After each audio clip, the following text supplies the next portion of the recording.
Bonjour à tous, bienvenue dans ce nouveau webinaire organisé par lepetitjournal.com, le journal des Français à l'étranger, votre journal en ligne. Je suis Hervé Hérault, le président et le fondateur des éditions lepetitjournal.com.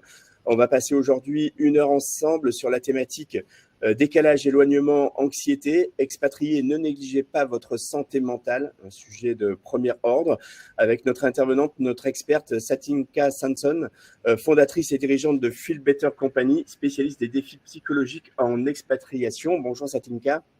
Bonjour Hervé, bonjour à tout le monde qui nous regardait dans ce webinaire et ceux qui nous verront en replay. Je suis très heureuse d'être accueillie par le petit journal et très heureuse de pouvoir parler de cette thématique qui est incontournable et tellement essentielle. Parfait. Allez, les internautes, vous êtes assez nombreux à vous être inscrits et tant mieux, je le comprends.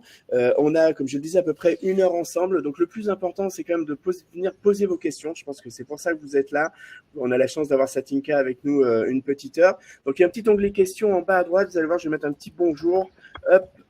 Voilà, c'est dans le petit. On va l'utiliser comme fil de chat. Alors, il y a aussi un onglet chat, mais on va utiliser questions. Donc, ce que je vous propose, déjà, dites-nous un petit peu où vous êtes. Vous êtes nombreux là déjà. Vous êtes inscrits. Est-ce que vous êtes en Asie et c'est la fin de journée? Est-ce que vous êtes aux États-Unis, sur le continent américain, vous êtes levé tôt? Est-ce que vous êtes en Afrique, en Europe? Faites-nous un petit peu voyager. Faites-nous un petit coucou. Voilà, Capucine. Bonjour, vous êtes là? Oui, je suis là. J'espère que Capucine, vous nous voyez. Est-ce que les autres, vous nous voyez? Faites-nous un petit message, mais bon, a priori, ça doit marcher. Je vois qu'il y a Elodie, Sauveur, Géraldine, Marie, Brigitte. Allez, faites-nous un petit signe avec l'onglet questions de façon à ce que voilà, on puisse savoir un petit peu où vous êtes, voyager un petit peu, faire un petit tour et puis vérifier évidemment que ça marche bien et surtout, posez bien vos questions durant cette heure de webinaire. Je vous rappelle que ce webinaire sera disponible en replay quelques instants après la fin du webinaire. Donc, sitôt le webinaire fini, 4-5 minutes après, vous allez recevoir sur l'email l'adresse email à laquelle vous vous êtes inscrit, le lien du replay. Donc, si vous ne pouvez pas assister à tout, si vous en avez raté une partie, vous voulez le revoir, vous voulez le partager avec vos connaissances, pas de souci, vous n'aurez rien raté. Vous aurez le lien du replay. Il y aura également un article dans lepetitjournal.com dans les prochains jours avec la vidéo YouTube qui sera embeddée. Donc, de la même façon, ça sera très facile à partager. Donc, surtout, n'hésitez pas. Allez, on a Marie qui est à Kuala Lumpur, Laurence qui est au Nigeria, Frédéric à Nice. Je suis pas très loin, Frédéric. Brigitte en Espagne, Joanne à Paris, Montreuil, Anne au Pays de Galles, Matt qui est aussi à Paris, Sybille en Italie, Priscilla qui est à Dijon. Voilà, donc c'est un plaisir de vous avoir tous, les internautes. Une fois de plus, vraiment posez bien toutes vos questions. 1 heure, ça passe souvent assez vite. Et Satinka a beaucoup de réponses pour vous, beaucoup de choses à vous dire. Satinka, je vais te laisser la parole en premier, si tu veux bien, pour te présenter et puis nous présenter Feel Better Company en quelques mots. Oui, merci. Alors, je m'appelle Satinka Samson, comme vous l'avez vu par Hervé. Donc, j'ai créé Feel Better Company en 2022, qui a été issue d'un constat. Donc, je reviens un petit peu en arrière. Je suis issue de Nice, moi aussi. Donc, j'ai donc fait mes études à Nice de psychologie. J'ai démarré mes postes en protection de l'enfance, dans l'éducatif en école bilingue internationale. J'ai également travaillé en chirurgie.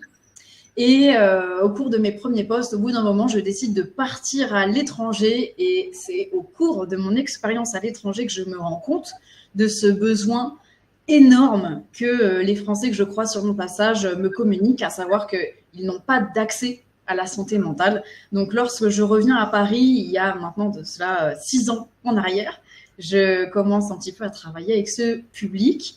Et après la pandémie Covid-19, je crée Feel Better Company, qui est donc compagnie internationale de thérapie et dont la première artère est Feel Better, la plateforme de psychologues pour expatriés français.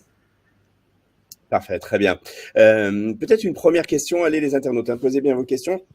C'est peut-être pour redéfinir un petit peu de quoi on parle, c'est-à-dire qu'est-ce que c'est la santé mentale, quels sont les terrains sur lesquels tu interviens et vous intervenez avec Feel Better Company, et peut-être aussi indiquer en quoi le besoin a vraiment, s'est vraiment développé avec cet épisode du Covid notamment. Bien sûr. Alors, aujourd'hui, ce qui est important de comprendre, c'est que le tableau de la santé mentale, il est en train de changer petit à petit, il évolue de jour en jour. Déjà parce que de plus en plus, les gens s'autorisent à en parler et on observe une recrudescence importante des personnes qui demandent de l'aide. Donc ça, je tiens à souligner que c'est quand même une évolution favorable. Malheureusement, elle reste encore beaucoup trop tabou, cette santé mentale. Et d'ailleurs, en termes statistiques, les chiffres sont assez criants. Depuis la pandémie Covid, on enregistre plus 93% de troubles anxio-dépressifs, donc c'est énormissime, avec une hausse de plus 50% concernant la recherche de psychologues en ligne, notamment chez les expatriés. Je précise que ces chiffres sortent de l'INSERM, de l'Observatoire de psychologie et du ministère de la Santé.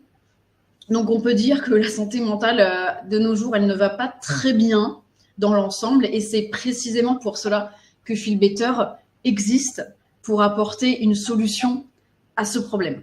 Ouais. Pourquoi les expatriés? Donc, toi, tu as eu la chance et tu as vécu à l'étranger, tu as eu un parcours à l'étranger, donc c'est ce qui t'a fait prendre cette conscience. Et pourquoi finalement les expatriés, c'est aussi un public qui est particulièrement démuni sur ce sujet-là? Parce que les expatriés, ils font face à l'éloignement qui est non seulement géographique, de fait, mais surtout affectif. C'est-à-dire qu'ils sont loin, ils sont déracinés de leurs proches, ils sont déracinés de leurs repères, et c'est ça qui les place en vulnérabilité. Donc, du fait d'être extraits sur le plan relationnel, culturel de leurs repères habituels, les appuis qui pouvaient être stabilisants dans leur pays natal et faire tampon ne sont plus là. Ce qui les place dans un état de fragilité psychique de par ce changement d'environnement lui-même. D'autre part, cette fragilisation, elle est quand même accentuée par le manque d'accès aux soins en santé mentale. Ils ne savent pas vers qui se tourner pour parler de ce qu'ils ressentent et donc demander de l'aide. Donc, ce qui me semble quand même important à comprendre, c'est que le problème, ce n'est pas tant les difficultés émergentes ou réémergentes qui sont liées au changement culturel et environnemental en soi. Le problème, c'est le manque d'aide et de soutien pour les accompagner dans ces épreuves. Et ça, c'est quand même une différence très marquante. Ouais. Et il y a également la notion qui est très importante de la langue, en fait, parce que, je sais pas, bon, quand on a un rhume, on peut aller voir le médecin qui parle anglais ou qui parle une autre langue, et c'est pas vraiment un problème, c'est pas vraiment un sujet. Mais en revanche, quand on parle à un psy, il faut le faire dans sa langue maternelle. Oui, absolument. Et d'ailleurs, ça, c'est quand même un dénominateur commun chez beaucoup d'expatriés qui arrivent chez Feel Better et qui nous disent on a fait quelques mois avec un thérapeute dans la langue du pays. Attention, même s'ils sont bilingues, même si ça fait 30 ans, des fois plus, qu'ils y habitent. C'est juste que quand on est dans une langue natale, on va se façonner dans son langage par rapport à tout ça. Et c'est pour ça que pour exprimer les nuances exactes de ce qu'on veut dire, d'essayer aussi de se faire comprendre le plus exactement par l'autre, c'est extrêmement important d'avoir cette même ligne de compréhension à la fois partagée par le thérapeute, mais aussi de se sentir à l'aise avec la précision de notre langage. Oui, bien entendu. Allez les internautes, posez vos questions. On a quelques remarques. Martine qui dit très belle initiative qui comble ce manque important pour les expatriés. Ben, en effet. Martine qui envoie un témoignage de félicitations pour la création de Feel Better. On a Chantal qui dit je souhaite simplement dire que c'est une excellente initiative pour les gens éloignés. La santé mentale est importante et un tel soutien est primordial. Ben, merci à tous les internautes pour vos témoignages. N'hésitez pas à poser bien vos questions avec le petit onglet poser une nouvelle question. Moi j'ai une question. Satinka, est-ce que finalement on a tendance à peu se préoccuper de sa santé mentale? Pourquoi est-ce que ça change? Tu as parlé de tabou, hein, j'ai bien compris, mais est-ce que finalement on a tendance à se négliger un peu sur cet aspect-là, alors que quand on a une autre maladie, on va plutôt être attentif? Oui, c'est vrai. Alors, on peut même employer le terme d'impasse. Pourquoi est-ce qu'on fait une impasse? Il y a plusieurs éléments qui se croisent et qui s'interconnectent. Le premier, d'abord, c'est la société. par les stigmates qu'elles dictent et qui vous disent qu'aller mal, soit ça n'existe pas, ou que ceux qui sont mal sont faibles, ou qu'aller chez le psy, c'est pour les fous. Il y a aussi un enfermement des gens dès le plus jeune âge que l'on retrouve encore énormément dans les éducations où il y a des critères émotionnels très tranchés, c'est-à-dire tu es une fille, tu as le droit de t'exprimer, mais pas trop quand même, et d'avoir des émotions, et à contrario, tu es un garçon, donc tu dois montrer que tu es un petit peu bonhomme, un vrai, que tu es endurci, et qu'être à l'écoute de ces ressentis, c'est un petit peu pour les chochottes. Le troisième point, c'est la peur de faire face à ce qui nous anime. L'humeur a peur de ce qu'il ne connaît pas. C'est comme ça, c'est inscrit dans notre nature humaine. Donc, comme la société et les éducations ne favorisent pas le fait d'être connecté à soi, la majorité des gens ne sont pas habitués à accueillir leurs pensées et leurs émotions. Donc, ça contribue à les effrayer. C'est un petit peu la politique du tapis. Continuer à mettre sous le tapis, même s'il commence à faire la taille de l'Himalaya. Et enfin, même si on pourrait en citer d'innombrables d'autres de points que je pourrais citer, on retrouve la croyance du « demain, ça ira mieux ». C'est-à-dire qu'il y a cette perception erronée de penser que puisqu'on a tenu jusque-là, ça peut tenir toute la vie en allant mal. Or, notre cerveau est un organe d'une complexité hors norme qui est régie par ses propres lois et il ne fonctionne pas comme ça. C'est-à-dire que ça va pas s'améliorer tout seul. Oui. Ça va pas s'améliorer tout seul en fait. Ben non. Mais pas du tout. Et c'est pour ça qu'il y aura cet effet que j'appelle l'effet bouchon de champagne, où l'ensemble cédera parce que l'insoutenable ne sera plus soutenable un jour. Oui, bien sûr. Allez, on va passer à d'autres questions d'internautes. J'ai une question de Géraldine qui demande comment peut-on détecter notre fatigue mentale? Y a-t-il des signes que l'on peut constater nous-mêmes ou peut-être son environnement aussi? Tout à fait. Alors, il y a excellente question, Géraldine, parce que c'est vrai que c'est un peu difficile une fois qu'on a la tête dans le guidon de son quotidien. Il y a déjà deux appuis, c'est-à-dire ce qu'on ressent soi, mais être aussi à l'écoute de son entourage. On peut, par exemple, commencer à voir qu'on est un peu moins concentré, qu'on oublie plus de choses, qu'on commence à moins bien dormir, c'est-à-dire à mettre du temps à s'endormir ou à se réveiller plusieurs fois ou à ressentir qu'on a fait des cauchemars. Au niveau de l'appétit, est-ce que je mange moins? Est-ce que je mange plus que d'habitude? De se sentir plus stressé. Tiens, aujourd'hui, je me sens un petit peu plus anxieux alors que d'habitude, je me sentais moins anxieux. L'entourage aussi. L'entourage qui va dire tiens, en ce moment, t'as pas l'air dans ton assiette, est-ce que tu vas bien? Tiens, t'as l'air plus fatigué, comment tu te sens? Est-ce que t'as des soucis? Ça passe par plein de micro-signes, mais qu'il est important de regarder dans l'ensemble, de s'éloigner un petit peu et de garder vraiment l'image paysage pour se rendre compte que là, il y a quelque chose qui commence à se dégrader et une dégradation, c'est quand même toujours à prendre au sérieux. Ça ne veut pas dire que c'est quelque chose de grave qui est en train d'arriver, mais ça peut vite s'enrayer. Oui, donc, il faut s'en occuper. Oui. Une question de Laurence qui demande l'avant-départ est souvent négligé pour bien aborder les difficultés de l'expatriation. Il me semble un point important pour bien se préparer et anticiper les difficultés psychologiques qui pourront surgir. Ça rejoint d'ailleurs un petit peu la question également d'Emma qui demande quelles sont les conséquences psychologiques d'un déracinement. On a peut-être certains de nos internautes là qui sont inscrits au webinaire et qui sont en France et qui préparent un projet d'expatriation. Qu'est-ce que tu pourrais leur conseiller et comment prendre en compte justement cet aspect de déracinement? Oui, c'est des excellentes questions. Vraiment, vous êtes très motivés, les internautes.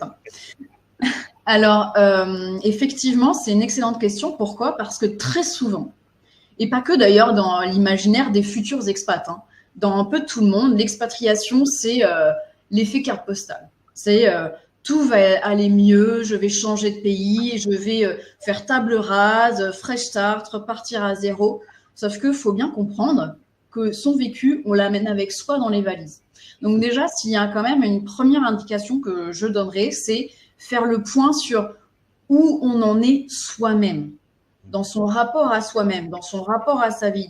Est-ce qu'on a des difficultés déjà à l'heure actuelle, ou est-ce qu'on sent qu'on a des difficultés qu'on n'a peut-être pas trop réglées dans le passé et qui peuvent complètement être catalysées par le fait de changer ses repères. Et ça, faut surtout pas le négliger. C'est pas parce qu'on change de vie et de quotidien que ça va faire table rase. Notre cerveau ne fonctionne pas comme ça, comme je le disais tout à l'heure. Au contraire, s'il va changer de repère, alors il va être beaucoup plus stabilisé, donc en situation de fragilité. Déjà, de faire le premier point sur ça. Ensuite, ce point va entraîner un questionnement très important qui est « pourquoi je m'en vais ?» C'est quoi mes attentes quand je pars à l'étranger? Est-ce que je suis conscient des enjeux que ça va me demander? Qu'il va y avoir un temps d'adaptation et que peut-être ce temps d'adaptation, il va être plus ou moins facile ou plus ou moins compliqué par rapport à ce que moi je traverse et la réalité de la vie à l'extérieur. Si déjà vous avez ça, si déjà vous êtes au clair sur ça, vous avez fait 70% du job de comment vous allez être là-bas. En fait, si je comprends bien, l'expatriation, c'est pas une solution miracle quand on va pas bien et qu'on se dit tiens, ça va aller mieux ailleurs. En fait, c'est parce qu'on part avec ses problèmes, c'est ça? Ah oui, oui, et c'est même l'inverse, que c'est l'inverse de la solution miracle, même, je dirais. On se crée des problèmes supplémentaires, en fait. Donc, il faut bien, effectivement, bien être au clair avec ce qu'on souhaite faire. Allez, les internautes, continuez à poser vos questions avec le petit onglet questions qui est en bas à droite. Je voudrais savoir, Satinka, si tu pouvais aborder des exemples de troubles psychologiques auxquels l'expatrié peut faire face. Donc, l'éloignement, bien entendu, peut-être la solitude. Voilà. Enfin, est-ce qu'il y a des spécificités, c'est peut-être un grand mot, mais est-ce qu'il y a des choses qu'on retrouve un petit peu plus dans le public expatrié que tu connais très bien? Oui, oui, absolument. On appelle ça un petit peu, nous, dans notre jargon, des vignettes cliniques. Donc, c'est ce qu'on retrouve en numéro 1, c'est les difficultés conjugales et relationnelles. On observe notamment un taux important de cas de violence au sein des couples, qu'elles soient psychologiques, verbales, physiques ou sexuelles. C'est un constat qui dérange et qui fait tache dans le paysage de l'expatriation. Pourtant, elles existent, ces violences. Et il en va de notre devoir d'agir, d'aider ces victimes, et encore plus lorsqu'elles sont loin de leur pays natal. Je voudrais d'ailleurs faire passer un message, et je voudrais qu'il atteigne au plus loin le public, c'est la violence n'a sa place nulle part, et où que les gens soient. Ensuite, en ex-aequo, un petit peu, on arrive avec les problématiques d'anxiété et de dépression, corrélées ou non aux troubles de l'humeur, avec un parallèle avec les TCA, donc les troubles du comportement alimentaire et les addictions, en particulier avec un trio gagnant, qui sont les substances psychoactives, à savoir alcool, cannabis et amphétamine. Donc, on a vraiment ce gros panel qu'on retrouve très, très souvent chez le public expatrié. Ouais, d'accord. Donc, il faut sortir un petit peu de l'image de la carte postale dorée avec la vie rêvée sous les cocotiers où tout va bien, quoi. Ça, c'est un peu un filtre.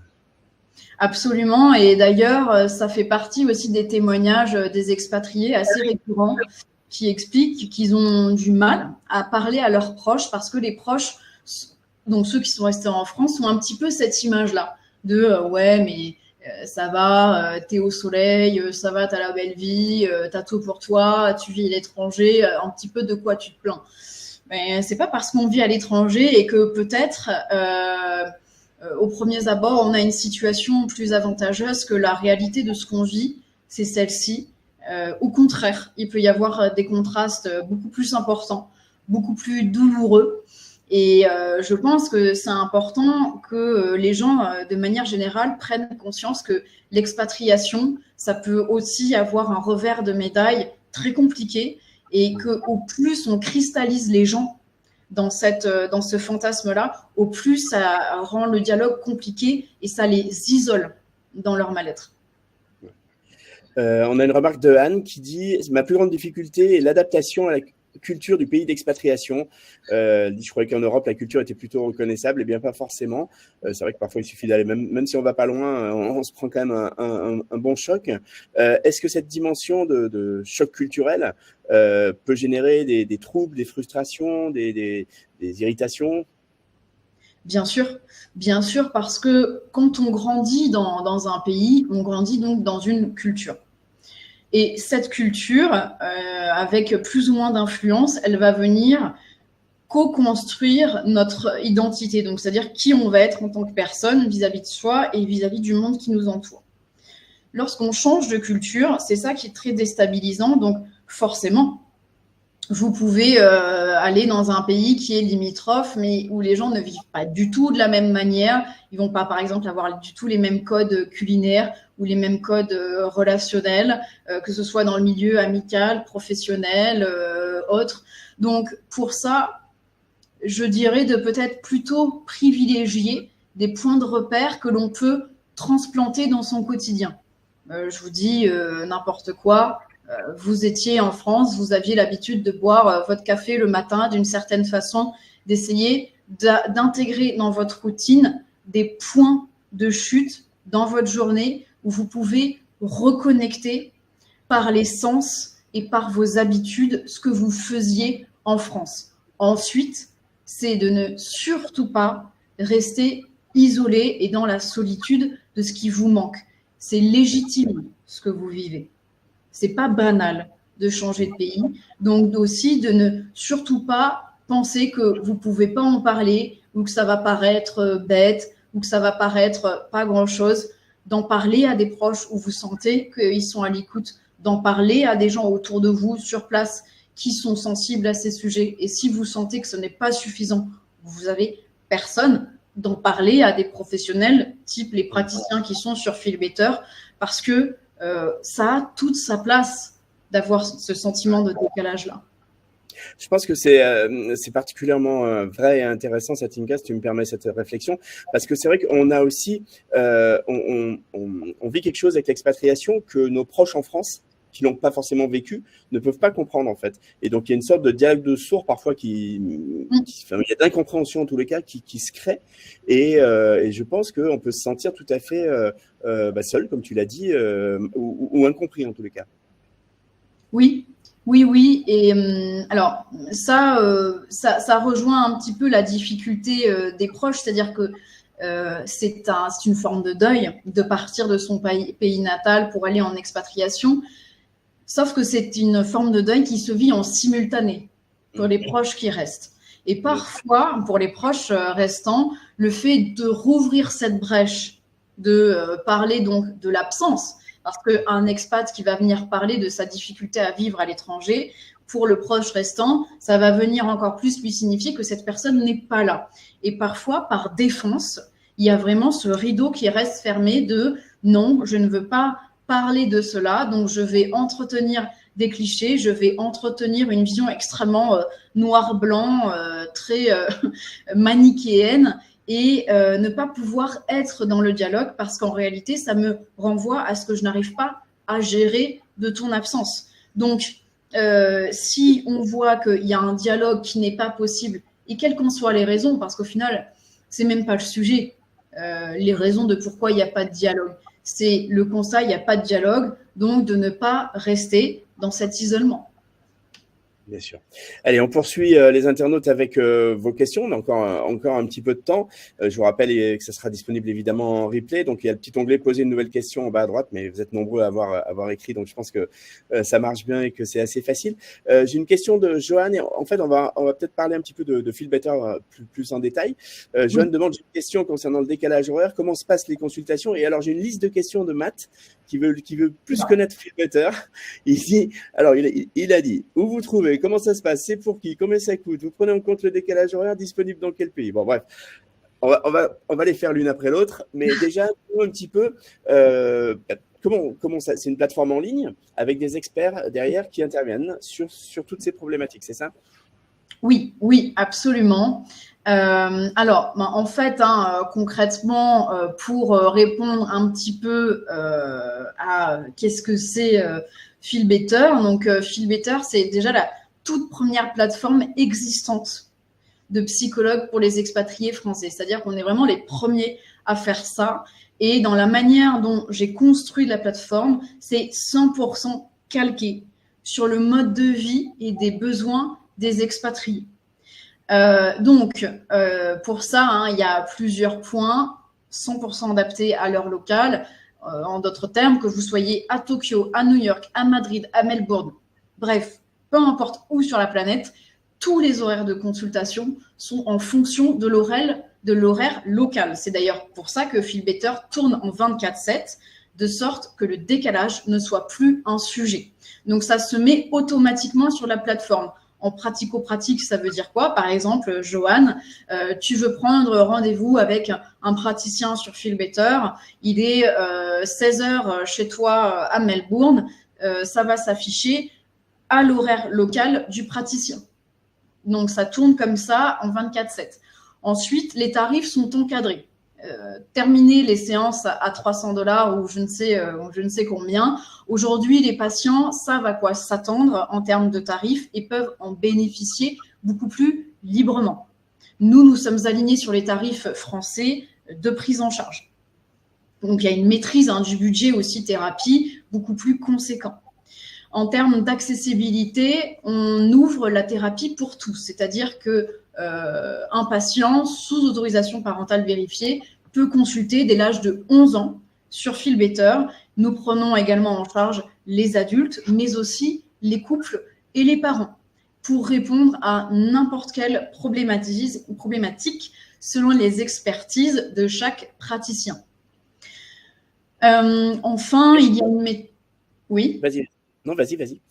Il y a, et je pense que c'est important aussi par ailleurs que je précise comment sont recrutés les praticiens, parce que ça c'est assez aussi particulier chez Feel Better.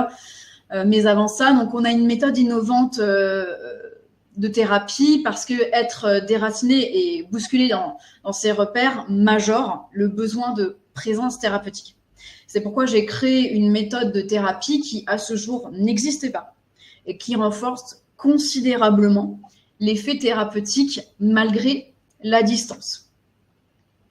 Et par rapport aux praticiens, ça aussi, c'est très inédit dans le fonctionnement d'une plateforme. Tous les praticiens, et je dis bien tous les praticiens de Feel Better, sont recrutés à partir d'une sélection exigeante. Nous avons un parcours de recrutement séquencé et supervisé directement par moi-même, afin de m'assurer de la qualité thérapeutique que nous proposons aux patients sur Feel Better. Ils sont toutes et tous diplômés et expérimentés dans le domaine de la santé mentale avec différentes spécialités, mais aussi dans le domaine de l'aide à distance. Le point incontournable également, c'est que tous les praticiens, sans exception, sont eux-mêmes expatriés ou d'anciens expatriés. Ils comprennent donc parfaitement ce que signifie la vie à l'étranger et les enjeux psychiques et émotionnels de celle-ci. Quelles sont peut-être les différentes spécialités, les différentes pratiques, je ne sais pas si c'est le bon terme, que vous dispensez chez Feel Better? Pour répondre au plus grand nombre, on a déjà plusieurs socles de méthodologie. Donc, on va avoir ceux qui sont plus thérapie comportementale et cognitive. Ensuite, on va avoir ceux qui sont assez holistiques, humanistes et intégratifs. Donc, c'est-à-dire que eux, ils ont un petit peu une palette d'outils thérapeutiques assez variée qui n'est pas forcément dans un courant à proprement parler et qui va vraiment s'adapter au cas par cas du patient. On a après le versant un petit peu plus analytique, donc qui est un peu dans le continuum de la psychanalyse et qui va aller vraiment fouiller beaucoup plus dans les profondeurs et dans le lointain des individus. Après, au-dessus de ça, au-dessus de ces socles théoriques, il va y avoir les différentes spécialités. Donc, on retrouve ceux qui sont formés aux différentes addictions, ceux qui sont formés au trauma, ceux qui sont formés aux violences, ceux qui sont formés aux dépendances dans les relations, ceux qui sont formés au sevrage, ceux qui sont formés aux problématiques des parents, aux problématiques des couples, aux problématiques des adolescents. Et tout ça, c'est en accès direct sur les profils de chaque praticien sur Feelbetter. C'est-à-dire que si je comprends bien, moi, j'identifie que bon, j'ai besoin d'un psy, mais je ne connais pas exactement. Donc, je vais sur la plateforme et il y a comme un formulaire de façon à identifier le besoin et donc le praticien qui correspondra le plus, où il y a un premier entretien. Comment ça se passe? Alors, effectivement, on a un système de filtrage, c'est-à-dire que quand on arrive sur Feelbetter, il y a une petite sélection où donc il y a un bandeau déroulant et imaginons, je suis un parent qui recherche quelqu'un pour mon ado ou mon adolescent ou une adolescente. Donc, je vais en fait sélectionner adolescent et là, j'ai tous les praticiens qui s'affichent, qui sont formés à l'adolescence et ainsi de suite pour l'ensemble des sujets que je recherche. Ensuite, si on a envie de se familiariser un petit peu avec Feelbetter, c'est-à-dire je ne sais pas trop comment ça fonctionne, je ne sais peut-être pas trop vers quel type de formule de thérapie me diriger, on offre une première séance découverte de 30 minutes avec l'un des praticiens de notre plateforme pour justement un petit peu établir la demande et voir comment est-ce qu'on peut aider cette personne, sur quoi on part et quel serait le praticien le plus adapté par rapport à ce suivi. Parfait, très bien. Merci Satinka. On est à la moitié de ce webinaire, les internautes, donc posez bien vos questions. Il y en a eu beaucoup, il y a eu des témoignages. J'ai vu passer le témoignage de Priscilla, qui est une de tes patientes, qui dit « Je suis suivie depuis 3 ans par Satinka et c'est révolutionnaire de pouvoir être aidée depuis partout dans le monde. » Merci Priscilla pour ce témoignage. Je vous rappelle que ça sera disponible en replay quelques instants après la fin du webinaire. Donc, si vous avez raté le début, ou si vous ne pouvez pas assister à la fin, pas de souci, vous ne raterez rien. Il y aura également l'article dans le petitjournal.com dans les prochains jours avec la vidéo YouTube. Donc, n'hésitez pas non plus à la faire circuler autour de vous, auprès de vos collègues, amis, voisins qui pourraient être intéressés par le sujet et concernés. Moi, j'ai une question, Satinka. C'est en fait, peut-être qu'on a certains de nos internautes qui se posent la question de la pertinence d'une thérapie en distanciel. Est-ce que ça fonctionne bien? Alors, j'imagine qu'aujourd'hui, voilà, on est en train de faire un webinaire, on est tous un peu autour du monde, donc on voit que ça marche bien. On a intégré ces outils dans notre vie professionnelle, même dans notre vie personnelle, familiale. Mais est-ce que, toi qui es une professionnelle de santé expérimentée, qu'est-ce que tu peux nous dire à ce sujet? Alors déjà, je comprends parfaitement les questionnements et les doutes qui peuvent animer les personnes autour du distanciel. Je voudrais dire donc plusieurs choses à ce sujet. Déjà, Feelbetter a été pensé, conçu et fondé par une psychologue elle-même, donc voilà, ici présente, qui connaît très bien son métier et qui a de multiples expériences. Et que ce qui forme l'ADN de Feelbetter et donc la manière dont j'ai pensé ce dispositif distanciel, c'est la considération et le haut respect que j'éprouve pour les patients qui traversent des difficultés.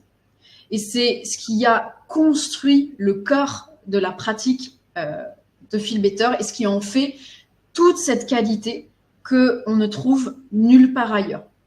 Ensuite, aujourd'hui, il y a des études qui commencent à être menées et à émerger sur l'efficacité majorée du suivi en distanciel. Pourquoi? Parce que lorsqu'on est en distanciel, on est d'autant plus concentré parce qu'on sait qu'on n'est pas dans la même pièce que le psy, on ne s'est pas déplacé, on n'est pas contenu déjà par l'environnement planté et le décor de la salle de consultation. Donc ça va venir majorer notre concentration. Donc, notre cerveau cognitif est beaucoup plus convoqué dans cette pratique-là. Et ce qui fait que cette concentration supplémentaire va majorer l'effet de la thérapie.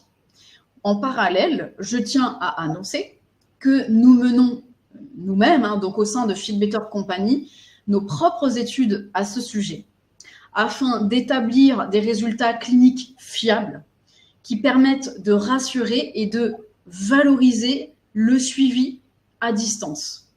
Et enfin, et ça, je le souligne, c'est vraiment propre à Feel Better, nous avons un fonctionnement interne très proche de nos praticiens, ce qui permet un véritable suivi clinique et une mise en pratique extrêmement qualitative.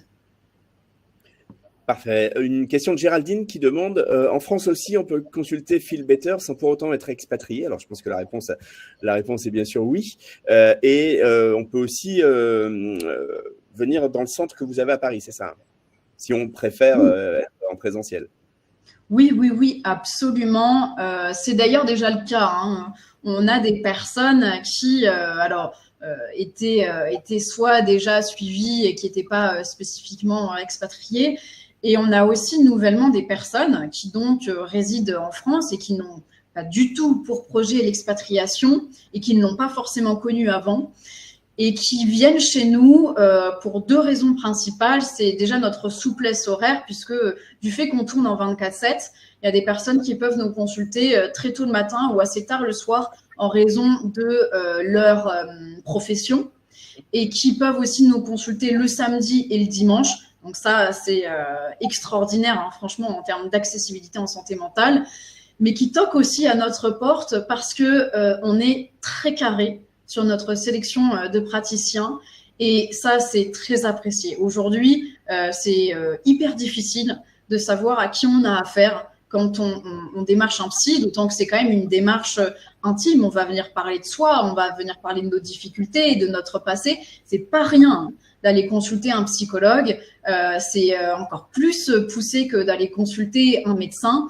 Et quand ils toquent chez Feel Better, ils savent tout ça. Ils savent que notre process, il est là. Ils savent qu'on prend très au sérieux la qualité qu'on amène parce qu'on respecte énormément cette démarche de suivi. Donc, c'est pour ça que, bien évidemment, on accepte les personnes qui résident en France. Et pour les personnes qui sont à Paris ou en Île-de-France, donc c'est le cas aujourd'hui, hein, il y a même des gens qui n'habitent pas Paris même, qui viennent d'Île-de-France nous consulter au centre de Feel Better pour les raisons que je viens de citer. Donc, ça demande un petit peu d'organisation pour que nous, on mette en place aussi les salles de consultation et on les reçoit en présentiel pour les personnes qui veulent nous voir en présentiel. Et pour l'anecdote, on a même, et on est super heureux hein, quand ça arrive, bien sûr, il y a même des expats qui sont de passage sur Paris, donc qui habitent même pas forcément Paris, hein, mais qui sont de passage sur Paris et qui nous envoient un email. Je suis sur Paris. Est-ce que c'est possible de se voir en présentiel? Bien sûr, on est ravis de les rencontrer autre qu'en distanciel. Super. Est-ce que vous travaillez, tu le disais, avec les enfants, mais ou plutôt les adolescents, c'est ça? C'est à partir de 11 ans? Comment ça se passe? Absolument. On travaille. Alors, ça nous est arrivé aussi d'accepter des enfants, hein. Mais ça, on le fait plutôt au cas par cas, c'est-à-dire que y a des parents qui nous ont écrit, dire voilà, mon enfant a en deçà de 11 ans, est-ce que pour autant vous pourriez le recevoir parce que alors en France, ça s'est pas trop fait, mais par exemple pour des expats qui étaient pendant la période Covid déjà à l'étranger, il y a eu beaucoup de ce qu'on appelait les fonctionnements hybrides, où donc les enfants en primaire étaient déjà en distanciel pour suivre les leçons. Et donc, ils sont un petit peu familiers avec ce système visio. Mais bon, mis à part ces cas particuliers, on reçoit par contre dès l'âge de 11 ans. Donc, comment ça se passe? Un enfant de 11 ans peut s'inscrire, mais on va venir vérifier l'autorisation parentale. C'est-à-dire qu'il va avoir son compte à lui, où le parent peut créer son compte à son propre enfant. Et on va nous envoyer... Donc, c'est un système d'inscription particulier hein, où, en fait, il y a un encart supplémentaire et où on va nous déposer directement en format PDF l'autorisation manuscrite datée signée de l'un des responsables légaux, ainsi que la copie d'une pièce d'identité de ce même responsable légal. C'est envoyé en back-office. L'équipe vérifie, OK, c'est conforme. On prend à tâche donc avec l'adresse email renseignée, disant qu'on a vérifié le compte. Et puis c'est parti, parce que il faut savoir que nous, même si on est ouvert au public international qui se trouve sous donc d'autres législations, nous, on est régi par la loi française. Donc, c'est-à-dire qu'un mineur, même s'il réside à l'étranger, on doit prendre attache avec les parents et avoir des rendez-vous réguliers avec les parents, déjà pour dire comment ça avance le suivi, et puis pour ouvrir et marquer l'ouverture de ce suivi. Donc, c'est très contrôlé et rassurez-vous, on ne prend pas les enfants comme ça sans vérification sur Philbetter. Allez, les internautes, il nous reste une petite vingtaine de minutes. Posez bien vos questions par rapport à vos cas particuliers ou vos interrogations sur ce que pourrait vous amener l'équipe de Satinka et l'équipe de Philbetter Company. Moi, j'ai une question. Peut-être on peut aborder quelques cas concrets, quelques exemples concrets. Et je pensais par exemple notamment au deuil, parce que quand on est parti loin en expatriation, ou même pas très loin, et puis parfois on est touché par un deuil familial d'une personne en France. Comment est-ce que ça se gère et comment est-ce que vous pouvez aider les personnes qui sont victimes de ces tragédies? Oui, alors c'est une bonne question parce que la vie, la mort, ça fait partie du paysage de chacun. Donc il y a des décès qui arrivent, plus des fois anticipés, des fois soudains, alors que les personnes résident à l'étranger. On va, et c'est d'ailleurs une des situations qui se sont beaucoup présentées pendant le Covid, où il y a énormément d'expatriés qui n'ont pas pu se rendre sur place, c'est-à-dire même quand nous, c'était pas en France autorisé le fait de se réunir pour des décès. Bon, même après, quand les restrictions ont été levées, il y a des expatriés qui n'ont pu se rendre en France que plus de 2 ans après. Enfin, je veux dire, ça a été quand même très dur. Et donc, on vient travailler déjà sur le lien avec cette personne, c'est-à-dire qui c'était cette personne par rapport à ce patient ou à cette patiente. Qu'est-ce qu'ils entretenaient comme lien? Qu'est-ce que c'était leur vécu ensemble? Est-ce qu'il y avait quelque chose qui était encore assez régulier dans le lien en ce moment? Est-ce que aussi c'était un décès qui était prévu, ou est-ce que c'est déjà aussi pas du tout le même choc? Est-ce que quel est le rapport aussi à la mort de cette personne-là? Parce que c'est surtout ça qui va influencer après la manière de faire son deuil. Si déjà on a des difficultés par rapport à ce sujet en lui-même, forcément, quand ça vient toucher un proche, évidemment, c'est d'autant plus compliqué. Donc, on va faire vraiment ce travail à double intensité, qui est de comment on travaille ce que représentait la personne, mais en simultané, le rapport à la mort de cette personne et ce travail aussi d'acceptation de la distance. C'est pas parce qu'on est loin que ce recueillement ne peut pas se faire, que le deuil ne peut pas se faire.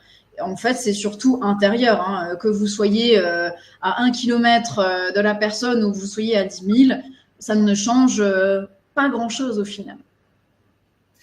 Très bien, merci pour cette réponse. Un autre point que j'aimerais aborder, c'est les relations conjugales et notamment le fait que finalement l'expatriation, ça bouge aussi les lignes, puisque souvent on a une vie qui est établie avec chacun qui travaille, avec une routine, on va dire. Et puis finalement, quand on part, parfois il n'y en a plus qu'un qui travaille, ça bouleverse les équilibres économiques, ça bouleverse le quotidien, l'agenda, ça peut bouleverser les enfants aussi. Comment est-ce que tu interviens sur cette partie-là? Ça dépend des cas, puisque déjà, ça dépend si c'est le couple qui se présente ensemble ou si on est interpellé par l'une des 2 personnes du couple. Et on a les 2 cas de figure. Maintenant, c'est sûr que quand si on est interpellé par les 2 et si on est interpellé que par une personne, déjà, ça vient dire quelque chose de la situation. Ensuite, ce qu'on retrouve principalement dans les difficultés conjugales, c'est les problématiques de ce qu'on appelle, et j'imagine que vous connaissez ça très bien au Petit Journal, parce que je sais que c'est un sujet que vous traitez souvent, les conjoints suiveurs, Il y a cette double dynamique qui commence à s'insérer, hein, puisque le conjoint qui travaille, lui, va être pris déjà dans une dynamique sociale. Il va rencontrer du monde, il va pouvoir commencer à se refaire un entourage assez vite. Il est pris par des responsabilités professionnelles, donc forcément, c'est pas du tout la même cadence. Et puis la personne qui, par contre, elle, n'est pas prise dans des dispositions professionnelles est déjà plus encline à être à dealer avec l'isolement, la solitude, la gestion des enfants, parce que souvent c'est l'ensemble de la famille qui part. Donc il y a déjà un décalage qui se crée, qui est supplémentaire pour la personne qui n'est pas inscrite dans cette dynamique de socialisation. Donc il commence à y avoir des conflits, il commence à y avoir des divergences, il commence à y avoir aussi des rythmes de vie différents. Et ça, ça peut vraiment un petit peu comme des plaques sismiques, hein, où en fait ça se décale, et à un moment ça se décale trop, que ça s'entrechoque, et on ne se comprend plus. Il y a une communication qui n'arrive plus à se faire, qui n'arrive plus à s'entendre. L'un devient sourd vis-à-vis de l'autre et inversement. Et c'est surtout vis-à-vis de ces problématiques-là qu'on nous interpelle avec, et je le redis parce que je l'ai dit tout à l'heure, hein, avec beaucoup de problématiques de violence. Ouais. Est-ce que ça, c'est quelque chose aussi que les gens qui partent en expatriation, qui partent à l'étranger, ne prennent pas conscience avant le départ? C'est-à-dire que ces équilibres vont être rompus et que ça, c'est quand même quelque chose qui est important de réfléchir plutôt que de le découvrir, je dirais, de façon un peu brute. Je ne sais pas si on peut employer le terme de découvrir. Je ne sais pas si, dans quelle mesure, on arrive dans XY pays et qu'on se dit « Ah, mais en fait, mon conjoint, ma conjointe est comme ça ». Je pense qu'il y a des signes avant-coureurs qui sont fortement masqués par ce dont on parlait tout à l'heure, ce côté extrêmement nouveau départ, tout va aller pour le mieux, on part sur de nouvelles bases, les conflits sous-jacents ou les red flags, comme on les appelle, avant-coureurs, ils vont disparaître, etc. Mais c'est tout l'inverse. C'est tout l'inverse parce que c'est un bouleversement de A à Z et au contraire, ça n'émerge pas comme ça du jour au lendemain. Donc vraiment, c'est d'être attentif et attentive à ce qui se passe déjà quand vous êtes entouré, quand vous êtes à proximité de vos proches, quand vous êtes dans un contexte qui est connu, s'il y a déjà des fragilités importantes. Je ne parle pas de la chamaillerie, de t'as pas fait la vaisselle dans l'évier, voilà. On parle quand même de thématiques majeures, avec des incidences majeures ou des inquiétudes. Si déjà il y en a avant de partir, bon, c'est que faut s'en préoccuper. Bien sûr. Par rapport à la scolarité des enfants, je sais que c'est souvent un stress. Parce que bon, faut quitter l'école, quitter les amis quand on est au collège, par exemple, même à la primaire. Mais en fait, est-ce que finalement les enfants, c'est pas eux qui s'adaptent le plus facilement, et est-ce que c'est pas plutôt les parents qui communiquent du stress? Alors oui. Il y a pas mal de... Oui, c'est vrai. Hein. Les adultes ont la plupart du temps pas assez conscience de ce qu'ils transfèrent sur leurs enfants et ce qu'ils projettent sur leurs enfants. C'est difficile voilà, de vivre un changement de vie total. Je ne suis pas du tout en train de jeter la pierre aux parents, c'est pas du tout ça. Je dis que les frontières sont très floues. Par contre, les enfants, justement, quand ils sentent que les adultes sont déstabilisés et qui plus est, les figures de référence, leurs propres parents, il y a quand même une inhibition chez eux. C'est-à-dire qu'il faut quand même se méfier chez un enfant ou chez un ado de ce qui peut avancer à bas bruit. Donc, si on sent que, par exemple, ou on observe que son enfant ou son ado, ça commence un petit peu à durer, là, le fait que peut-être il soit moins présent dans les activités familiales, qu'il soit moins participatif, qu'il soit renfermé sur lui-même, qu'au niveau de l'école, bon, quand vous prenez un petit peu à tâche avec l'établissement qui reste un petit peu dans son coin, qu'il a du mal à se faire des amis, bon, c'est que peut-être il se passe quelque chose et que c'est pas juste une histoire de je prends mes marques, Voilà, un enfant, c'est un enfant, un ado, c'est un ado. Il va pas forcément aller voir son parent et raconter toute sa vie et dire ah oui, tu sais, mais je me sens super mal et je pense que j'ai besoin d'aide. Non, il va vraiment essayer de protéger l'adulte, justement, l'enfant. Il faut surtout pas que ça arrive, ça. Ouais, bien sûr. Donc, il faut être très attentif aux signaux et aux messages qui sont donnés. Allez, les internautes, il nous reste une petite dizaine de minutes, donc c'est le moment de poser vos dernières questions. On a Matt qui dit qu'il faudrait qu'on entende parler plus de vous encore, car beaucoup de gens auraient besoin de vos services et connaissent pas encore votre existence. Mais ça va changer, notamment avec le petitjournal.com. On est ravis d'avoir Feel Better comme partenaire. J'aimerais que tu nous parles, Satinka, si tu veux bien, tu l'as évoqué tout à l'heure au début un peu du webinaire, des addictions, parce que on a ce sentiment en fait que finalement ça concerne pas trop cette population d'expatriés, et en fait tu avais l'air de dire plutôt le contraire en fait, que c'était très fort. Est-ce que tu peux peut-être nous expliquer ça? Oui, c'est principalement dû au bouleversement, hein. C'est-à-dire que quand quelqu'un se sent quand même assez déstabilisé, quand on est en situation de vulnérabilité psychique, ça veut dire qu'on est aussi en situation alors de vulnérabilité en termes de dépendance. Pourquoi? Parce et ça c'est très naturel, on va essayer d'aller chercher du réconfort là où on peut le trouver.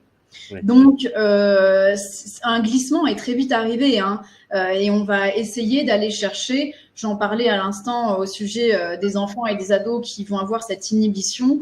L'adulte, il va aller chercher cette inhibition plutôt du côté des substances qui vont aller lui amener ce sensation et vraiment ce shutdown psychique et émotionnel. Donc, le classique, hein, on passe par l'alcool, donc je sors boire des verres avec les gens que j'ai rencontrés ou les gens que j'ai sur place.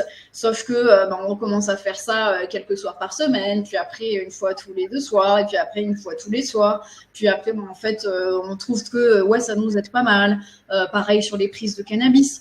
Sur les amphétamines. Donc les amphétamines, hein, en fait, c'est tout ce qui va justement speeder et entraîner une activité cérébrale très accrue, de sorte à se déconnecter de sa réalité.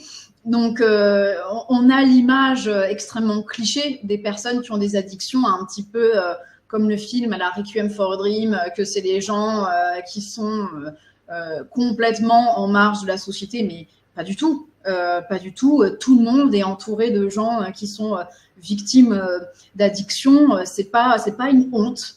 Moi, je tiens aussi à dire ça. Ça peut arriver à tout le monde, à n'importe quand. C'est pas une tare d'avoir des addictions. C'est pas une tare de se dire je veux me réfugier dans une substance parce que ça me fait du bien. Être loin de chez soi et se sentir seul face à toutes ces nouveautés et cet isolement, c'est difficile. Donc, bien sûr qu'après, chacun fait comme il peut.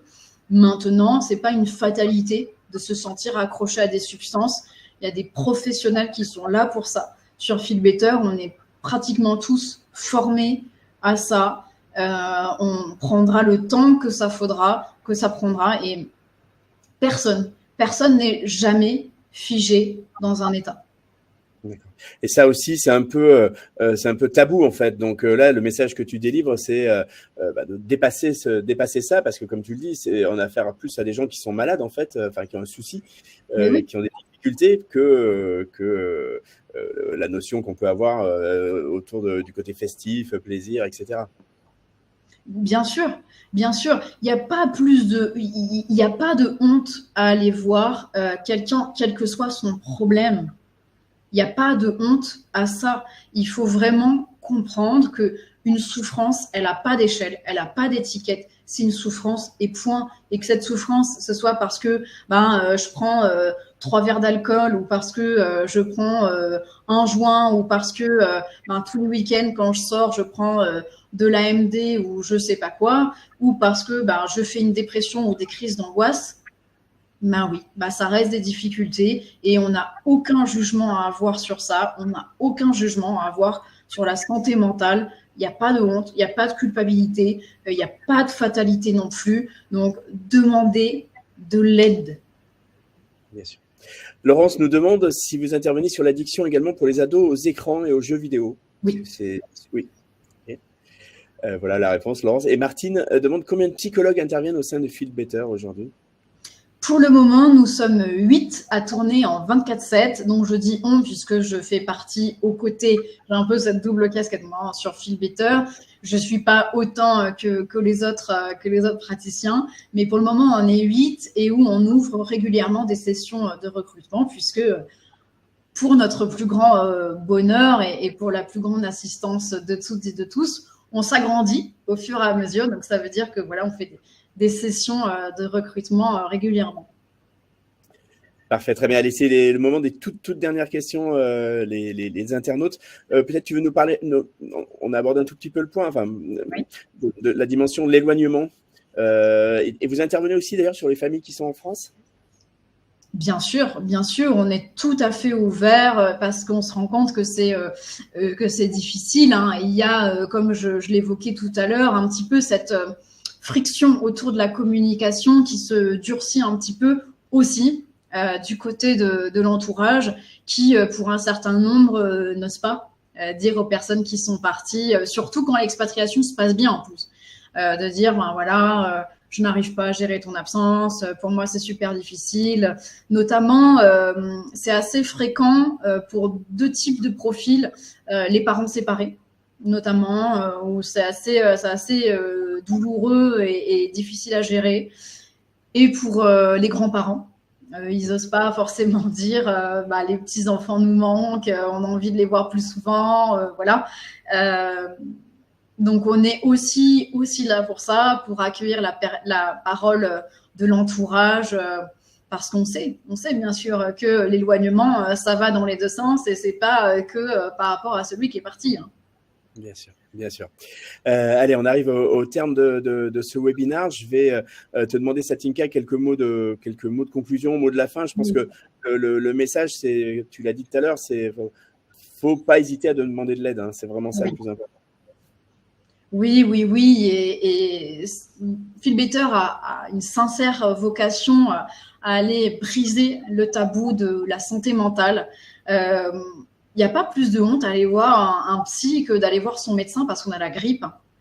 Je veux dire, son cerveau, c'est un organe, alors pas comme les autres parce qu'il est assez indispensable quand même comme organe, voilà, donc c'est pas un organe comme un autre, mais c'est tellement essentiel, et c'est tellement légitime de vouloir prendre soin de soi, de demander de l'aide, que ce soit pour soi-même ou pour quelqu'un d'autre d'ailleurs. C'est aussi, voilà, un Feel Better, c'est aussi nous joindre, dire, écoutez, je suis hyper inquiet pour un proche. Donc, c'est vraiment le maître mot. On est hyper heureux de pouvoir aider tant de personnes. C'est vraiment ce qui nous anime tous les jours quand on se lève tous les matins, c'est de se dire, ben, voilà, on aide des centaines de personnes. Et puis, au fur et à mesure du temps, on va en aider des milliers et des milliers. Et puis, ben, à terme, je nous le souhaite, des millions. Je ne sais pas d'ailleurs si je clôture un petit peu tout ça en parlant des projets, des avancées, des projets à venir. Donc déjà, j'ai l'immense honneur et joie d'annoncer que Feel Better a obtenu le label French Healthcare, qui est donc la petite sœur de la French Tech et qui appartient au ministère des Affaires étrangères. Donc voilà, hein, c'est une immense nouvelle et ce qui témoigne du crédit, du sérieux et de la fiabilité de Feel Better. Donc c'est une nouvelle aventure pour nous, pour toujours mieux accompagner le public. Et il y a d'autres très gros projets qui sont en cours, mais par souci de confidentialité, je ne peux pas encore en parler. Ce que je peux d'ores et déjà dire, c'est que dans les courts mois à venir, vous allez très fortement entendre parler de nous. Eh bien, super. C'est une très bonne nouvelle. En tous les cas, félicitations pour le label. Merci pour tout, Satinka Sanson, la fondatrice et dirigeante de Feel Better Company, spécialiste des défis psychologiques en expatriation. Ce webinaire sur le thème décalage, éloignement, anxiété, expatriés, ne négligez pas votre santé mentale. Je pense que le message est bien passé. On a eu beaucoup d'internautes qui se sont connectés, posé des questions et apporté leur témoignage et remerciements. C'était un grand plaisir, Satinka. C'est la première fois qu'on faisait ce webinaire et j'espère qu'il y en aura d'autres. Et évidemment, les internautes, on va relayer au maximum. Dans quelques instants, vous recevrez le lien du replay. Donc, n'hésitez pas à le faire connaître aussi, bien entendu, à le revoir si vous le voulez. Et puis, il y aura l'article dans le petitjournal.com dans les tout prochains jours. Je vous remercie à tous. Merci Satinka. Passez une bonne journée, bonne soirée selon où vous êtes. Et puis à très bientôt. Au revoir. Au revoir.